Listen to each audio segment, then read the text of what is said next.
Sual verir ki, deyir mən unutqanlıq problemi yaşayıram namazda.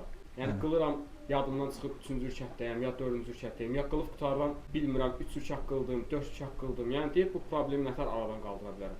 Problemi aradan qaldırmaq üçün Allaha dua etmək lazımdır, bunun üçün əlavə istiğfar diləmək lazımdır və xüsusən də namaza girəndə insan namazın içində olduğunu xuşu ilə qılmaq. Elə şeylər olur. Yəni çalışsın, elə olursa da cəmaatla namazı qılsın. Xüsusən rükət məsələlərində problem varsa da, bunun ən gözəl müalicəsi cəmaatla qılmaqdır. İndi sözlərdə problem olursa da kağızı əlinə götürmək heç bir problem yoxdur. Evdə olsun, cəmaatla olsun, insan utanmasın. Ən birinci utanılası kimdir? Allahdır. Ona görə sələflər deyirlər ki, iki şəxs elm öyrənə bilməz. Utanan şəxs və təkəbbürlü. Təkəbbürlük göstərən elmdən məhrumdur. Mən nə yaşımdır və ehtimal nə deyəcəklər, mən elə bilirlər ki, məsələn 10 ildə, 15 ildə hidayət olub, deyəcək ki, bu gəlib oturub burada elm öyrənir. Yəni sanki elə bir bilmir. Təkəbbür göstərirsə də elmə qarşı gəlib öyrənmirsə də problemdir. Və həmçində utanır, yəni soruşmağa, bir də görsə elə məsələ olur ki, o şeyləri soruşmağa utanır. Peyğəmbər s.ə.v vaxtında qadınlar belə gəlib soruşardılar dinlərlə əlaqəli. İstəməzdi ki, o Allaha o kör-körənə ibadət eləsin, o şey üzərində ibadət eləsin, birdən ibadət qəbul olmaz yəni ki. İndi qadınlar da indi